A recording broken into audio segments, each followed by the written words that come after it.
Olá, bom dia. Hoje é quinta-feira, dia 9 de abril.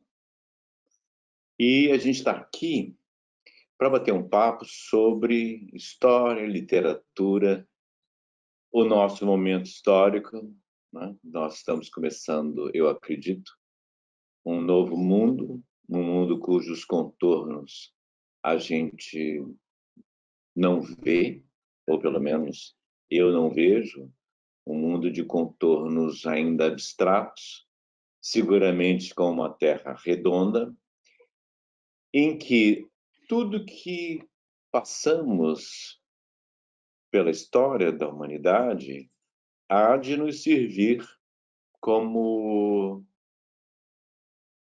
como início de estrada, mas essas são novas estradas. E eu me refiro à história porque,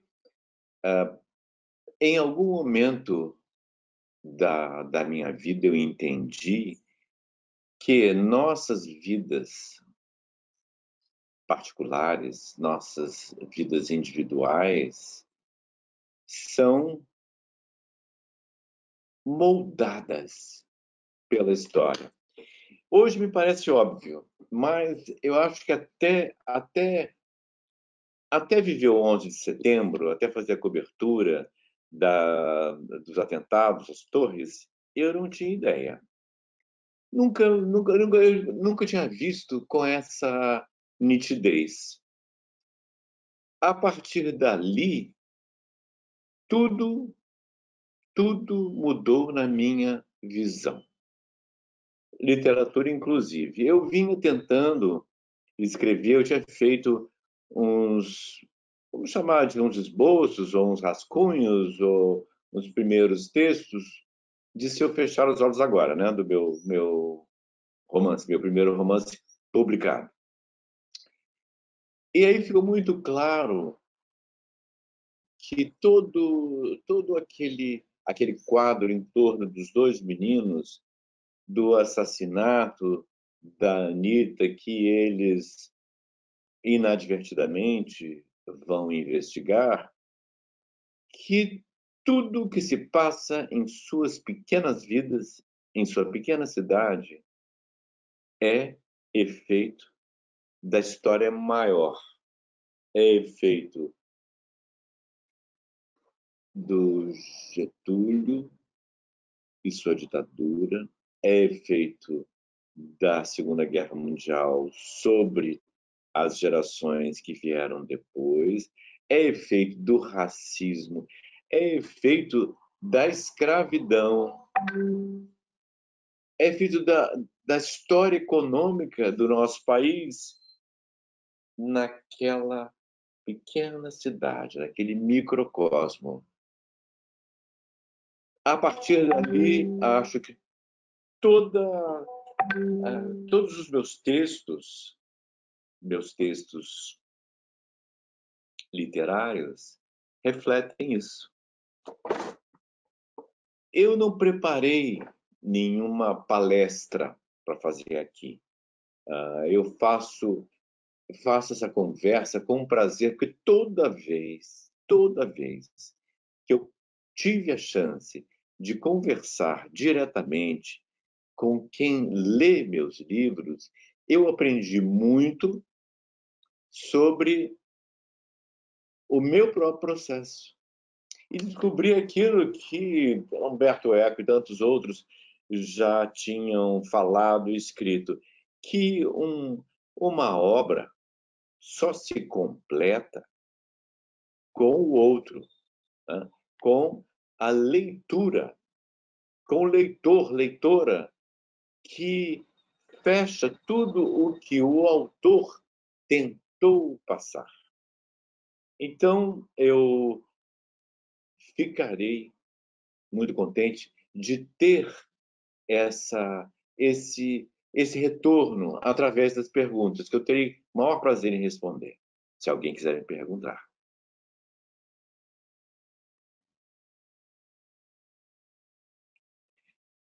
O Kelson me pergunta se eu pensei em dar continuidade a essa primeira história. Eu já dei, eu já dei.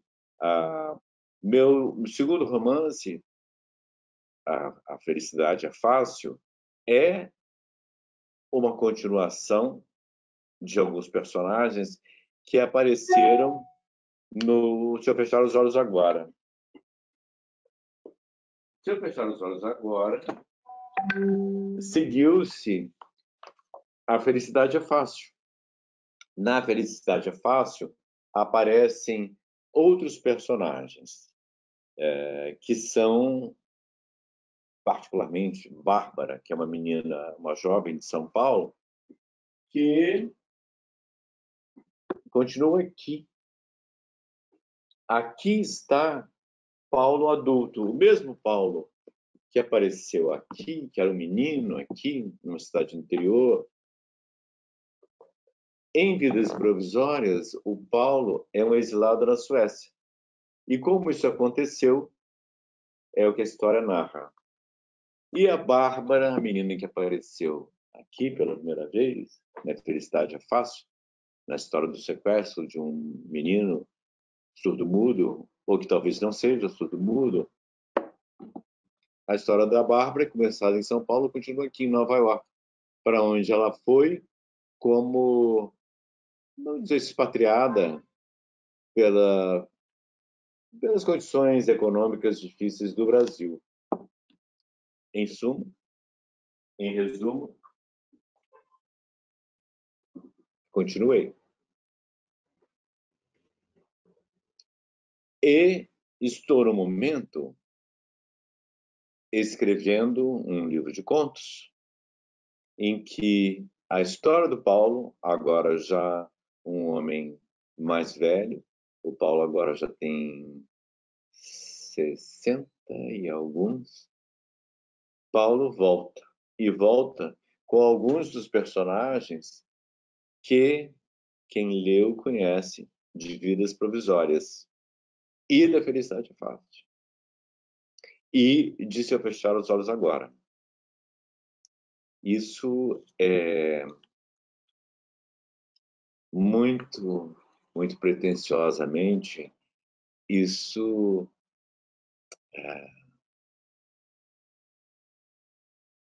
já foi feito antes.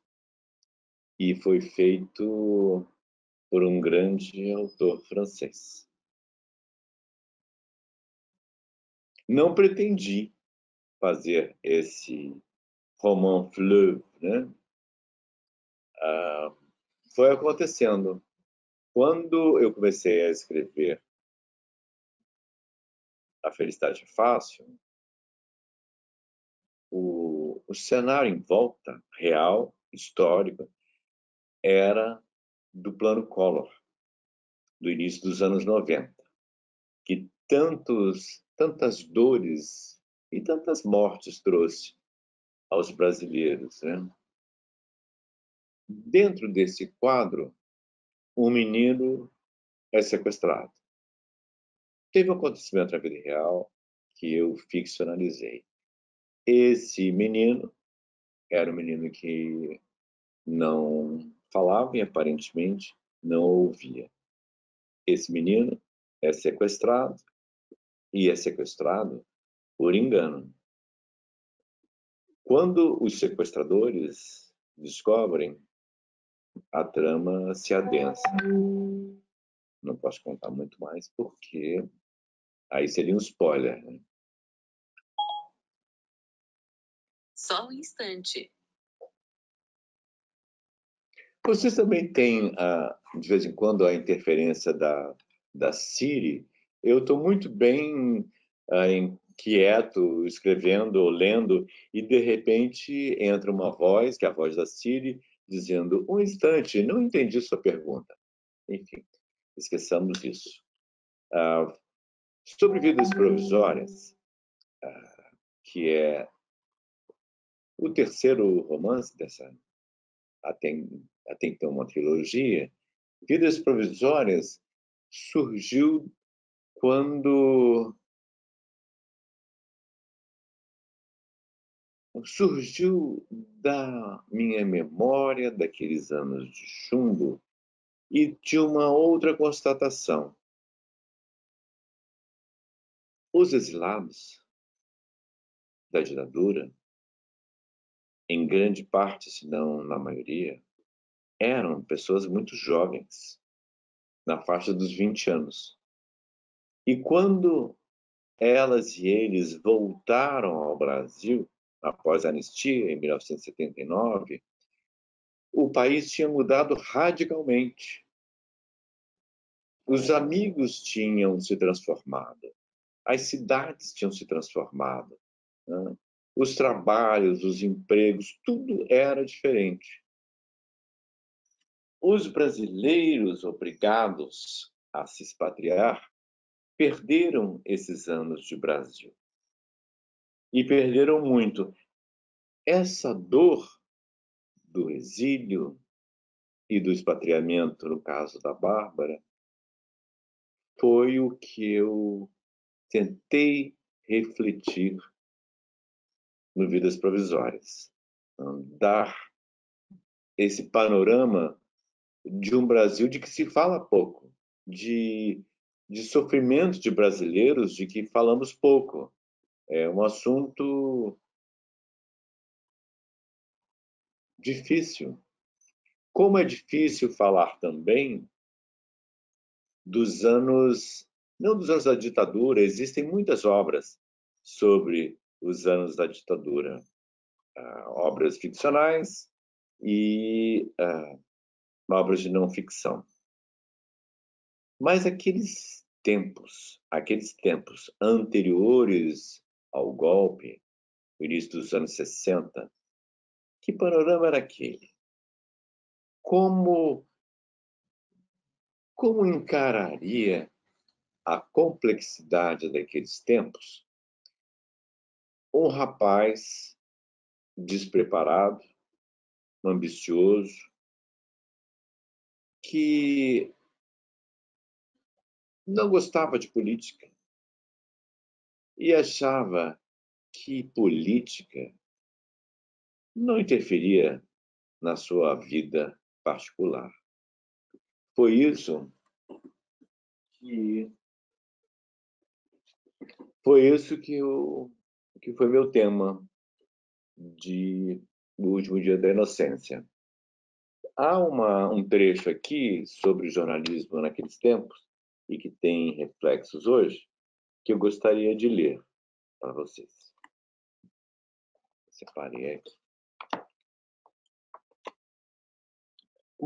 Acho que muita coisa, há muita notícia que não se transforma em notícia pública. Eu vou ler esse trecho, que é mais fácil falar depois,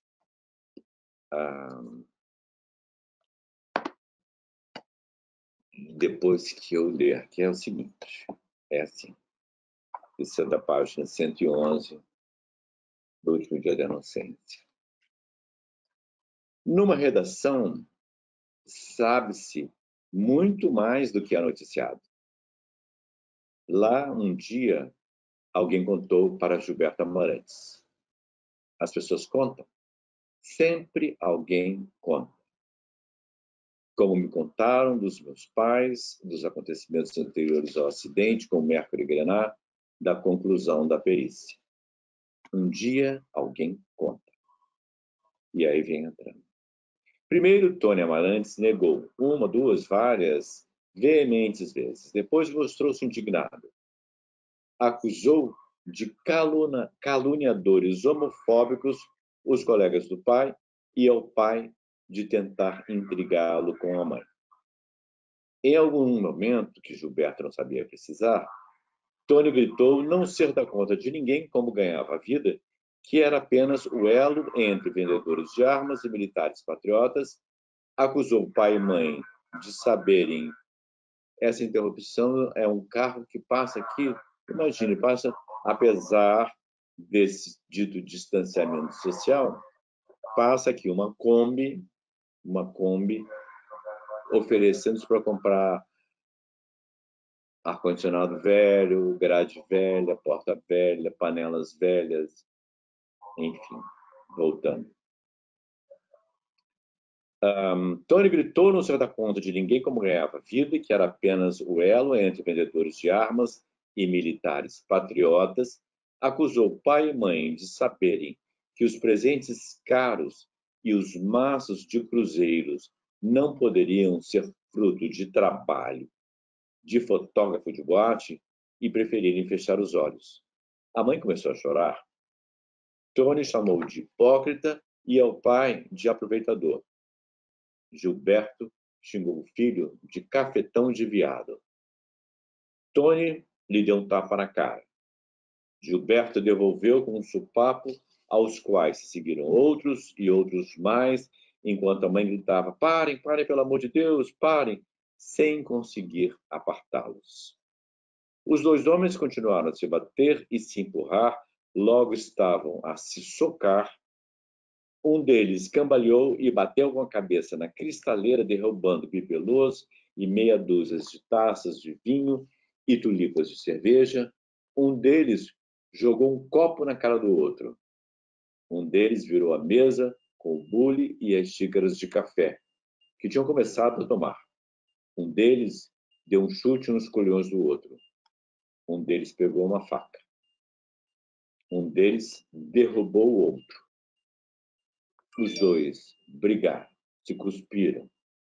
Tentaram estrangular um ao outro até Gilberto perder os sentidos, caído entre respingos de sangue dele mesmo e de Tony, no piso de ladrilhos hidráulicos portugueses, no velho prédio da Tijuca.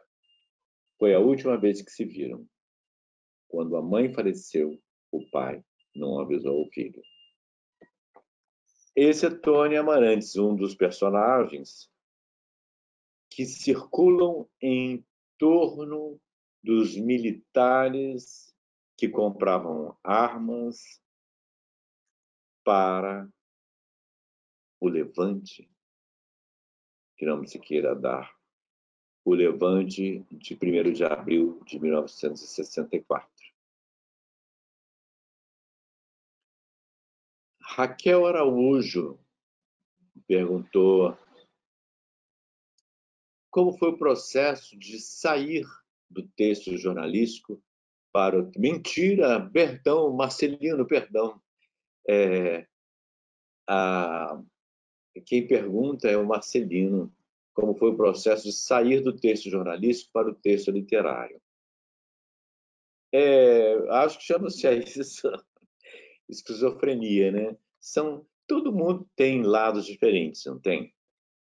Eu escrevo desde criança, até desde quando eu nem sabia escrever, porque eu criava histórias.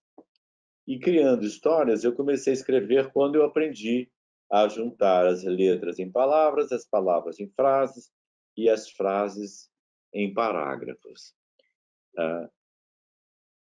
Quando eu escrevo ficção, eu saio totalmente da realidade à minha volta. Eu nunca consegui escrever nos meus tempos livres dentro de uma redação, nunca consegui escrever nenhum texto de ficção. Só consigo escrever fora. Já escrevi em aeroportos, em poltronas de ônibus, em quartos de hotel, mas nunca numa redação. Numa redação, a gente fica preso, todos nós ficamos presos, ancorados, não é presos, ficamos ancorados à realidade à nossa volta. Então, não é como nesse tempo, por exemplo, da Covid-19, com tudo que neste momento está acontecendo à nossa volta. Todos os mortos, todos os infectados, todos os perigos que nos cercam, todas as transformações nas cidades. Eu não conseguiria fazer. Então, eu acredito que eu nunca saí do texto jornalístico para o texto literário. O texto literário sempre esteve ao meu lado. O que eu não tinha tentado, quando eu finalmente fechei o texto de Se Eu Fechar os Olhos Agora, eu não tinha tentado mais a publicação de um romance. Muitos anos antes, antes de eu me mudar para os Estados Unidos, eu escrevi um romance, vamos chamar de experimental, né? Cujo título era O Babilônia. A única pessoa que conhece esse texto, conheceu bem esse texto, foi Elisa Bay. Então, eu mandei para dois bons editores na época. E os dois me desencorajaram. Não publicaram, obviamente, né, esse, esse romance, e me desencorajaram a, a continuar escrevendo. Como eu gosto muito de ler e tive a oportunidade, o privilégio de entrevistar gente extraordinária, eu fui usufruindo da companhia e da inteligência dessas pessoas, como jornalista. No meu, dois exemplos da minha vida de extraordinárias oportunidades foram a entrevista que eu fiz em Lanzarote com José Saramago. Eu nunca imaginei estar sentado na casa do Saramago, conversando com ele, conversando com Pilar Del Rio, que foi quem nos abriu depois do contato que o Luiz Schwartz, editor do Saramago do Brasil, fez. Então lá estava eu e ouvindo aquele homem brilhante, sensível, frágil, que ele já estava fisicamente frágil naquela época, e ouvindo, eu acho que esse era o ponto que eu queria chegar. Saramago foi jornalista, né? Ele foi jornalista há um bom tempo. E o Saramago não teve uma educação formal além do curso de mecânico de automóveis que ele fez na juventude. Talvez por não ter essa formação conduzida literária, o Saramago criou uma obra original, fora dos padrões. Lá foi ele, num dado momento, ele brotou nele esse estilo Saramago, essa maneira de contar histórias que não é a mesma maneira de contar histórias que faziam antes dele. Esse foi um. Com ele aprendi um bocado. E uma outra entrevistada, uma outra pessoa que eu entrevistei, que me impressionou muito pela dedicação ao que fazia, e agora estou percebendo uma coincidência. Eu estou falando da Adélia Prado, tá? Estou falando da Adélia Prado. Tanto a Adélia Prado quanto José Saramago começaram na carreira literária tarde. E a Adélia, durante muito tempo, hoje talvez não, era considerada uma dona de casa que escrevia. Quando ela era, na verdade, uma grande leitora, já tinha sido professora, era mulher de grande cultura, né? Uma mineira extraordinária, e a Adélia falava com tal paixão do escrever que eu me senti, tal como eu me senti empurrado, empurrado a ir adiante com algo que eu não não tinha me atrevido até então. Eu escrevi, terminei, fechei o romance que eu vinha escrevendo há muito tempo, que foi Se Eu Fechar os Olhos Agora. Porque eu percebi que em Saramago, em Adélia Prado, havia uma voz, né? E essa voz era a voz dele, Saramago, e dela, Adélia Prado, como a de mais ninguém. Não é melhor, não é pior, são vozes. E aí eu percebi, eu senti, acho que foi o meu primeiro momento de autoconfiança. Foi, antes de mandar o original do romance para a Luciana Vilas Boas, na editora Record, eu reli algumas vezes, parei, reli, deixei um tempo, reli e pensei: ninguém escreve como eu escrevo. Isso não quer dizer que eu sou um autor maior do que Machado de Assis. Vamos comparar alto, né? Machado de Assis, José Saramago. Eu sou outro. Eu conto uma história como eu percebo. E como eu percebo, outras pessoas talvez queiram conhecer, talvez queiram saber, talvez tenham prazer em me ler. Aí mandei a história para a Luciana Vilas Boas. E essa foi aí foi uma surpresa, que ela me ligou, ela recebeu por e-mail, né? E me ligou, sei lá, uma hora depois, tinha lido vários capítulos, mas não, ela tinha lido o capítulo inicial, já estava chegando ao terceiro, uma coisa assim, e disse: quero publicar, vamos publicar. Isso era talvez março de 2009, e ela passou, Se Eu Fechar os Olhos Agora, na frente de todas as outras obras que sairiam naquele ano, e publicou em outubro, se bem me lembro. Em outubro saiu. É uma,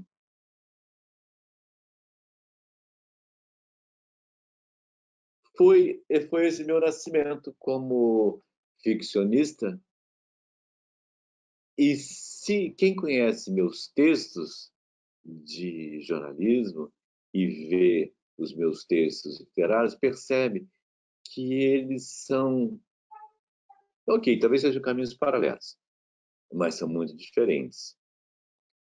Eu vou agora ter uma pergunta bacana da Daniela. Daniela me pergunta: o que me inspira? O que te inspira? Né? O que me inspira?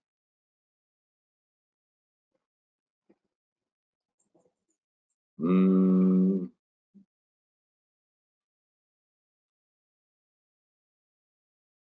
a realidade me inspira. A nossa história me inspira. Algumas situações, no caso da Felicidade é Fácil, o que me inspirou foi uma notinha de jornal mínima da época do governo Collor, uma nota sobre o sequestro de uma criança em São Paulo. Não tinha muitas informações, apenas que tinha havido esse sequestro, ah, e que essa criança tinha sido sequestrada por engano, e o corpo dessa criança tinha sido encontrado no dia seguinte, porque assim explicava, era muito pequena a nota, explicava, não era essa a criança que os sequestradores queriam. Eles queriam a filha do patrão ou o filho do patrão e sequestraram o filho dos caseiros. Essa história sempre me tocou porque eu pensava, nunca procuraram por esses sequestradores. Isso foi uma época em que aconteceram vários sequestros no Brasil, havia uma indústria de sequestros, mas essa criança filha de caseiros, foi apenas mais uma vítima, era uma vítima que não interessou às autoridades. Então, foi sequestrado, foi assassinado e acabou sua história.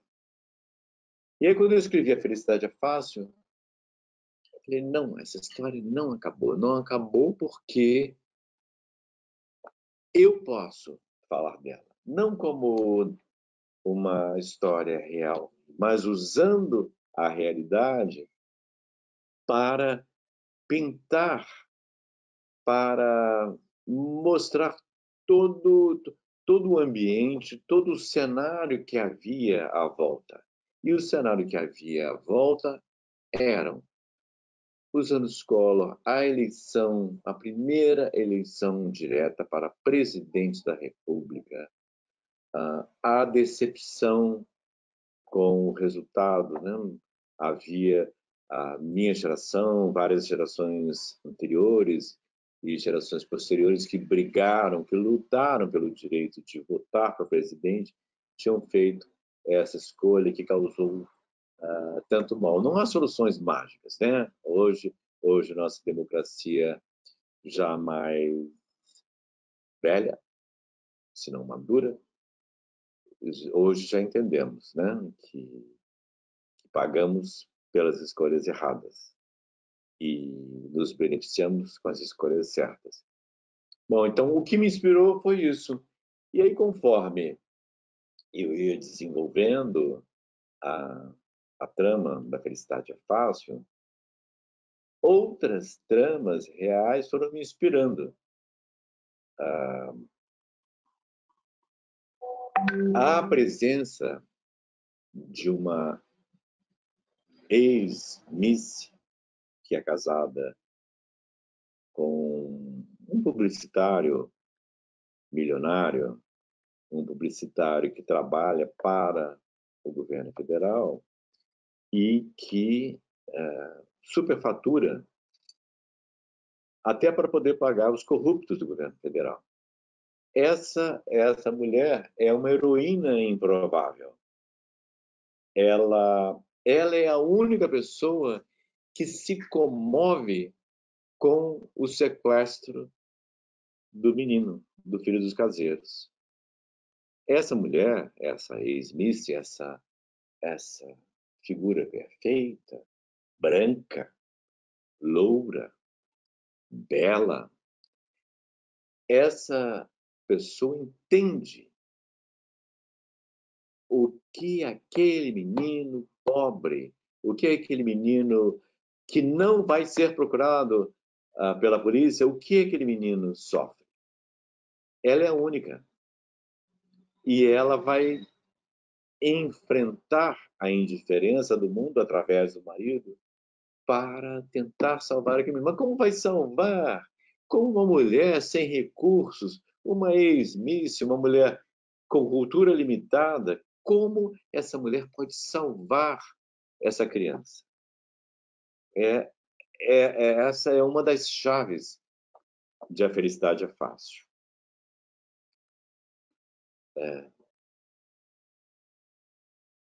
O Kelson pergunta: a experiência de ter uma obra literária adaptada para a TV, minissérie, contribui muito para a literatura, ele diz. Há previsão de uma outra obra sua virar filme ou mais uma minissérie? Obrigado, digo eu, Kelson. Previsão há ou havia. Essa trama de A Felicidade é Fácil vai ou ia ser produzida pelo João Daniel de Komiroff, produzida e dirigida pelo João Daniel de Komiroff, da Mixer Filmes, mas isso foi antes da transformação do mundo. É uma produção complicada, é um filme de época, né? É um filme passado nos anos 90, é um filme falado em diferentes línguas, já esteve costurado para pré-produção com a Argentina e Espanha numa certa época, mas a história, a trama, perdão, não é bem a trama, a produção empacou por uma série de razões. Numa certa época, teve até o Javier Bardem associado à possibilidade de interpretar o Olavo Bittencourt, que é o publicitário, né, da trama, mas desandou. E hoje, diante, né, desse mundo novo, desse mundo durante, eu ia dizer pós-coronavírus, durante a Covid-19 e após, daqui a meses, ou muitos meses, ou daqui a um ano, daqui a 2 anos, a gente não sabe, né?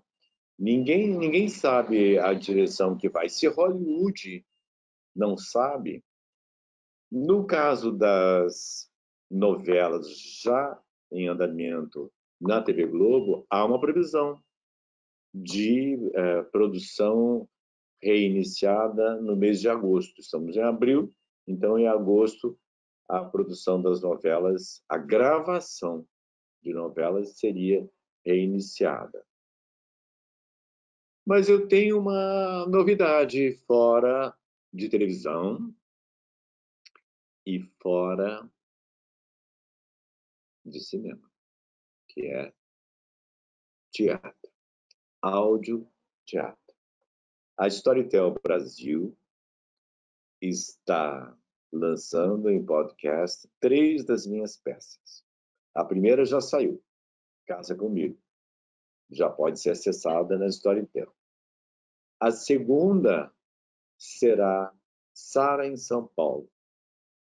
E a terceira, O Brilho por Trás das Nuvens. Sara em São Paulo, que sai dentro em breve, creio que ainda em abril. Sara se passa em São Paulo, como diz o título, só que no século XIX.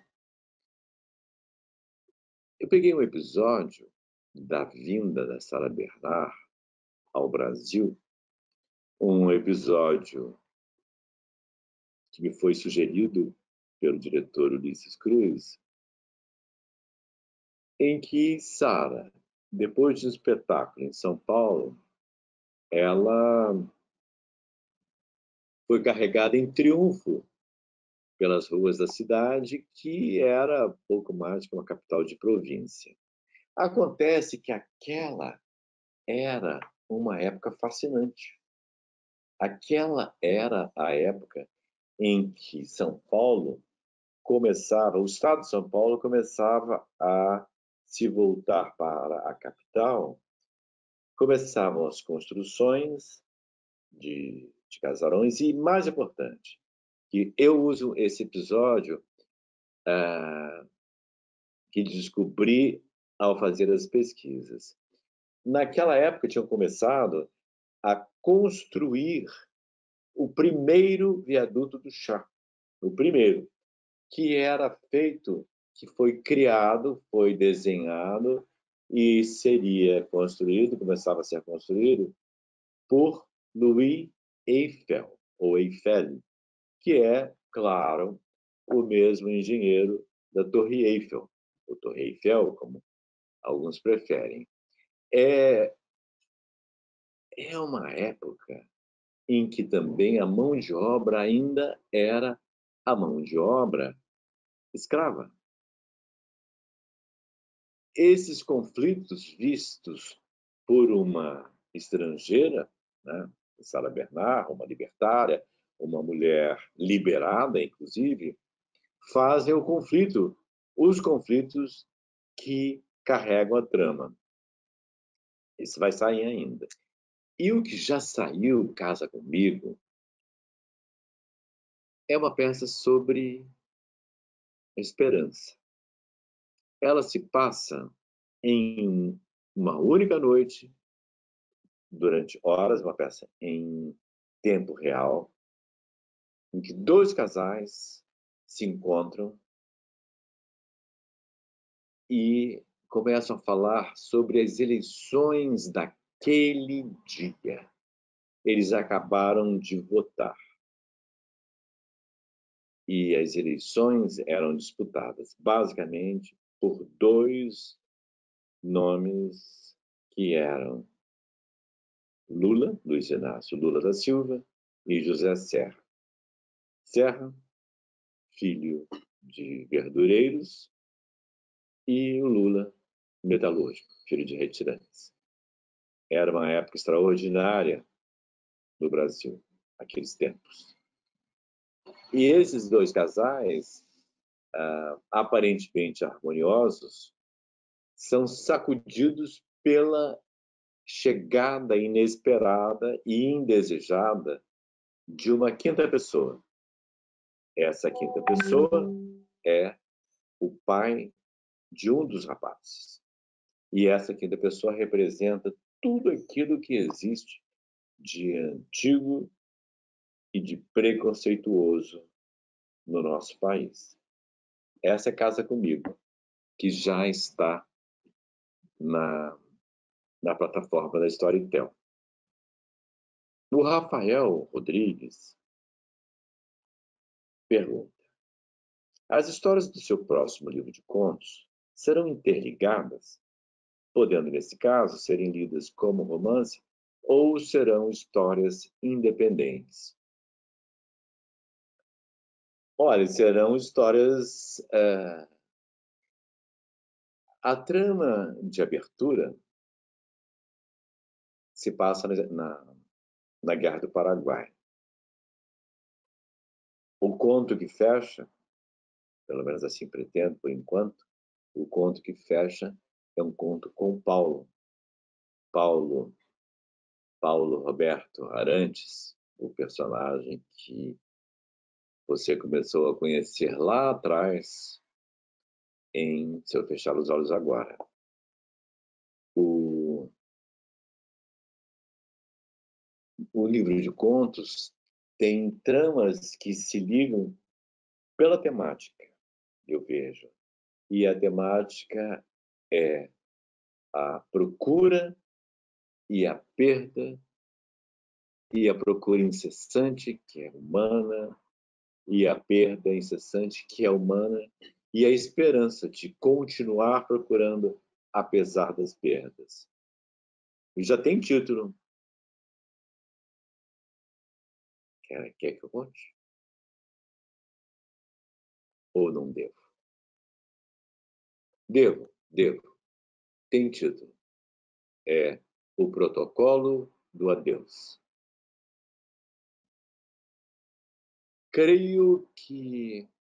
Acredito que eu posso lançar esse livro ano que vem, em 2021. Nesse momento, eu ainda estou escrevendo, e eu sou lento, vou escrevendo lentamente. Eu vou compreendendo melhor os personagens à medida que eu vou criando, né? Que eu vou até digitando o texto. Eu acho esse processo parecido com o que eu vi acompanhando, em algumas poucas e privilegiadas vezes, o que Fernanda Montenegro faz com suas leituras e suas personagens. Eu fui apresentar um prêmio uma vez, e eu apresentava, e em seguida a Fernanda Montenegro lia textos de Drummond, Clarice, Fernando Pessoa. Logo no primeiro ensaio, na primeira leitura, era extraordinário, como sempre é extraordinário o que a Fernanda Montenegro faz. Porém, aí quando, né, ela terminou a leitura, ela disse: eu gostaria de fazer outra vez. Nesse caso específico, eu estou citando, é um conto da Clarice Lispector, passado dentro de um avião. É uma troca de olhares, há uma troca de olhares entre uma mulher que fuma e o homem que a observa e acredita que ela também está olhando para ele e interessada nele. Fernanda refez. Na segunda leitura, as frases de Clarice Lispector ganharam uma um, significados novos. Isso, significados novos. E eu falei, o que é isso? É a compreensão das intenções dos personagens. Aí Fernanda disse assim, quero fazer uma outra, ainda no ensaio. E ela fez, acho que mais uma vez ou duas vezes, a cada vez era melhor. Porque esse é o processo do ator. E esse, me parece também, é o processo de todo criador, né? Um ator pega um texto já escrito e ele cria em cima, né? Ele percebe a, as motivações do personagem e ele ator, né? Os americanos preferem actor, né? Ele ator, ela atriz, vai levando mais a fundo. Um ficcionista, um romancista, um contista também faz isso, não parece? Que comigo é assim, a cada vez eu vou alargando mais a visão que eu tenho do personagem, da personagem e do que há em torno dela. Assim, por isso, creio que mesmo que os contos do meu livro novo, que, como eu disse, espero publicar no que vem, mesmo que sejam contos passados em épocas diferentes, com personagens diferentes, de gêneros diferentes, eles têm uma ligação. Não, eles fazem parte de um todo. Como, acho que toda a minha obra, que eu acho meio pretensioso falar minha obra, mas minha obra tem essa costura de uma com a outra, com a outra, com a seguinte. Mesmo O Último Dia da Inocência, né? Meu livro mais recente, meu romance mais recente, que não tem nenhum dos personagens dos romances anteriores, ele tem essa ligação. E a ligação é o fator humano, né? O sangue, a, a dúvida, a procura, a esperança mesmo. Gustavo Nunes pergunta. Obrigado, Gustavo. Fale um pouco sobre as diferenças entre a produção de textos literários e textos teatrais. E ainda, essa experiência de confinamento, que experiência, está sendo base para uma nova criação? Sou fã do seu trabalho. Muito obrigado, Gustavo. Obrigado mesmo. O texto teatral, quando surge para mim, ele surge completamente diferente, em outro ritmo do texto de um romance ou de um conto. Ele vem, quer dizer, o que aflora é uma situação e os diálogos entre, entre os personagens. Casa Comigo, por exemplo. Casa Comigo é uma peça que começa com um homem fazendo barba num banheiro, enquanto conversa com alguém que está no chuveiro e diz: não, não, não, não, não, não, não, não, não e não, eu não sou homofóbico. E daí se desenvolve dentro do mesmo cenário o banheiro, o quarto, a sala, a porta de entrada. É um apartamento pequeno em São Paulo. E surge assim, poderia ser um conto? Poderia, mas surgiu já com os diálogos. Os personagens, é engraçado, quando o segundo personagem aparece, que ele sai, ela, né, a personagem, sai do chuveiro se enxugando, eu não sabia. E aí é bom que é, é, é uma, é uma busca daquilo que não se conhece. Mas isso em todo texto, né? Seja teatral, seja no romance. Mas no texto teatral há uma,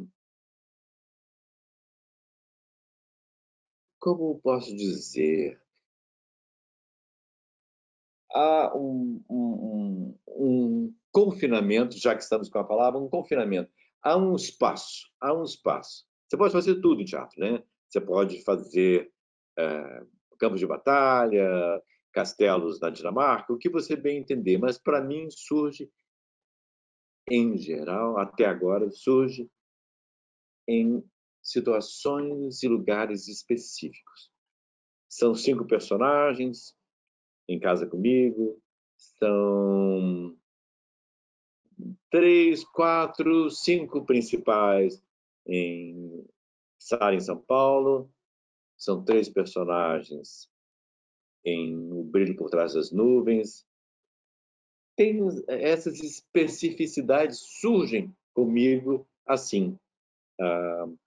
Há autores, não apenas autores teatrais, mas autores de romances, que Salman Rushdie me disse, olha que pretensão, Salman Rushdie me dizia, não, é porque eu entrevistei as 4 vezes, e ele sempre disse que ele primeiro pensa numa trama, aí ele organiza essa trama, né, em eventos e capítulos, e ele vai escrevendo capítulos segundo ele se inspira. Então ele pode escrever o 3º capítulo hoje, pode escrever o 12º capítulo amanhã, mas ele tem um tema.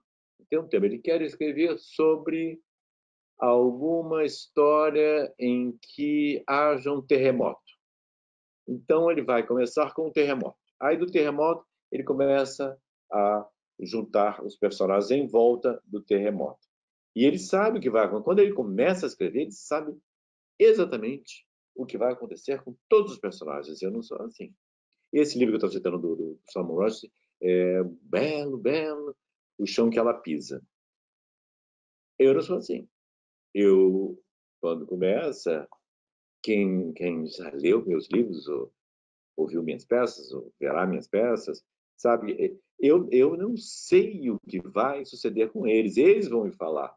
Eu sempre disse isso. É uma mediunidade, de alguma forma, que eu acho que todo escritor tem. Personagens me falam ao ouvido. E eu os ouço o que eles dizem e ouço o que eles me revelam.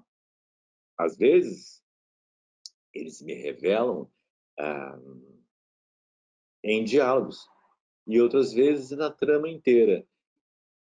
Eu estou confinado desde o dia, eu não me lembro, foi 14, 13, 12, né? Não foi 12, foi 13, que a Organização Mundial da Saúde declarou a pandemia. A partir dali,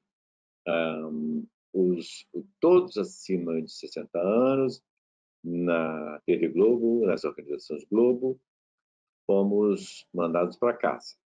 Nós trabalhamos de casa, quando trabalhamos de casa. Você já deve ter visto, por exemplo, a Helena Neubart, né, que vez por outra está fazendo intervenções ou no Jornal das 6, ou mesmo no Estúdio I eu já vi. Então, a partir dali, então estou em casa. O que eu tenho percebido, o que eu percebi no começo foi uma dificuldade em me concentrar. Eu que sempre consegui, apesar de gritaria de redação, por exemplo, eu tive dificuldade de me concentrar. Eu tinha muita atividade a fazer na minha casa, né? Atividades práticas mesmo, de, sei lá, ligar para o supermercado ou para o mercado, pedir laranja-lima, pedir água sanitária. E eu estou, nesse momento, utilizando o que eu não sei, utilizando a minha fantasia do confinamento para um conto. Esse conto vai sair primeiro pela Storytel Brasil, num conjunto de histórias que tem como título geral Estaremos Todos Bem. É uma, é uma, é um conto que se passa durante a pandemia, como outros autores também estão a fazer para esse conjunto de histórias. E como a perspectiva de ficarmos mais tempo confinados cada vez parece mais provável, eu tento me adaptar ao hoje é um dia, vou viver esse dia, vou tentar fazer o melhor que eu puder nesse dia.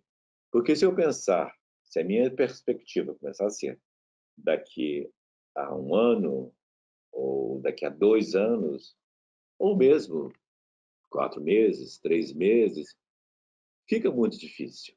Fica mais difícil. Para mim fica mais difícil. Então, vou colocando os objetivos no dia a dia.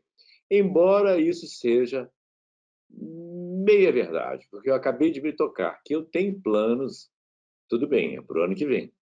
Se no ano que vem a Itália estiver liberada, esperemos que sim, se isso acontecer, eu, ano que vem, quero fazer uma viagem à Itália. Eu estive lá com um amigo chamado Richard Smith, de carro, pela Toscana, que é belíssima, belíssima. E aí eu quero voltar, né? 20 anos depois, porque isso foi no ano 2000, 21 anos depois, eu quero voltar, quero passar, não apenas pelos lugares em que eu já estive, não, mas quero circular com, com tempo, com tempo para ir parando. Davi Hall pergunta: como seus escritores favoritos influenciaram você? A prosa de um, a temática de outro, a precisão de outro. Eu tenho tantas influências, tem tanta gente que eu gosto. A primeira que eu percebo é lá atrás, é Jack London, né? Ah, e eu me lembro de um livro dele que eu adorava, eu reli recentemente, continua belíssimo, que tem vários títulos, a Chamada Selvagem, Caninos Brancos, em inglês é Call of the Wild. Teve uma versão cinematográfica recente, teve várias. Uma recente era com Harrison Ford, é a história de um mestiço, quer dizer, um lobo, um cão-lobo mestiço, que me encantou e eu acho que me influenciou. Outro que me influenciou muito, muito, muito, muito, foi, foi não, Graciliano Ramos, a secura do Graciliano Ramos, assim, aquele menos, né? Em vez do floreado barroco, da beleza das frases, alguns gongóricos, tudo bem, mas no caso do Graciliano é sempre o menos, a secura, né? E a busca de chegar ao leitor, eu acho. São dois que eu reconheço. Deve ter muitos outros, mas esses eu reconheço. Um, falei Charles Dickens, né? Charles Dickens. Charles Dickens, com certeza. David Copperfield. e todas as tramas dele, todos os meninos dele, né? Porque ele teve vários personagens, meninos perdidos, sem entender o mundo à volta, com certeza. E isso para temática, sim, sim. Como prosa, ah, não conheço nenhuma, não acho meu texto semelhante a nenhum outro autor, nem contemporâneo, nem antigo. Se, se eu conseguisse imitar, naturalmente, eu adoraria imitar Saramago, né? Porque a fluência do Saramago, as pausas que você, leitor, tem que dar, né? Na leitura, na sua respiração, ah, talvez está aí. As minhas frases têm uma respiração, né? A leitura tem uma respiração. A passagem de um personagem a outro tem uma respiração. Talvez, é, talvez por aí.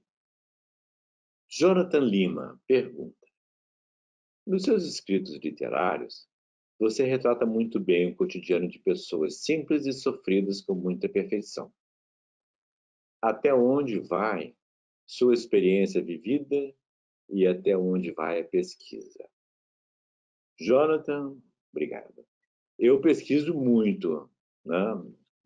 Pesquiso. Eu tenho aqui atrás só alguns, né, dos meus livros de história. Tudo que eu escrevo que é baseado, né, em história, tudo tem um rudimento que começa na realidade. Mas eu saí de casa muito cedo, eu tive vivências que eu não desejaria para ninguém, mas que ajudaram, que me, me humanizaram muito. Nas minhas origens também, eu tive a sorte de vir de uma família muito batalhadora. A minha avó, mãe da minha mãe, tinha sido lavradora, depois foi operária de fábrica, assim como minha mãe também foi, e casou-se muito tarde, casou-se com um homem que ela amava, teve 3 filhos, e esse homem morreu aos 33 anos. Ela ficou viúva, sem nada, sem dinheiro, sem coisa alguma, e para sobreviver, ela passou a lavar roupa para fora e dar a pensão. Meus tios, meu tio, minha mãe e minha tia foram criados todos nessas circunstâncias. Essas histórias eu ouvia muito. Da parte do meu pai, meus avós eram imigrantes portugueses. Meu pai foi criado na roça, né? Meu pai era um menino criado num sítio na no município de Pentanha, antes Rio Bonito, um sítio, e ele foi para o Rio de Janeiro trabalhar muito cedo, acho que com 16 anos ele foi para o Rio de Janeiro. E lá meu pai trabalhou como barbeiro, auxiliar de barbeiro, como entregador, como balconista, como trocador de bonde, até ele ir trabalhar como ferroviário na Companhia Estação de Ferro Central do Brasil. Assim, meu pai voltou para Valença. E lá em Valença, meu pai, como pensionista da Dona Maria, minha avó, conheceu a Maria de Lourdes, minha mãe. Se apaixonou, ela era muito jovem, ele já era um homem, ela tinha, sei lá, 14 anos, 15 anos, ele era um homem de 26, 27, coisa assim. E deles eu ouvia as histórias que, quando eu ouço o que se fala dos brasileiros, do povo brasileiro, eu penso neles, nas origens deles. Eu não penso na elite que veio para cá a partir das capitanias hereditárias, não penso nos nobres que vieram com Dom João VI. Eu penso nessas pessoas, né? Nos trabalhadores, nos incansáveis trabalhadores, que são aqueles que realmente mantêm o país funcionando, né? Essa experiência me enriqueceu muito. Olha só, nós temos um minuto ainda. Então, nesse minuto, eu quero dizer apenas que, primeiro, fiquei muito grato da participação, de poder falar, mas quero dizer também, ah, estamos todos juntos nesse novo mundo que se apresenta sombrio, né? Mas o que sabemos? Não sabemos ainda. O que sabemos é que ficar isolado, ficarmos em casa, ficar isolado é um ato de amor, é, é evitar o máximo de contaminação possível, é demonstrar carinho pelo próximo. É até, vou usar uma palavra que já foi tão vilipendiada, é patriotismo. Então, sejamos patriotas, sejamos solidários. Muito obrigado. Até breve.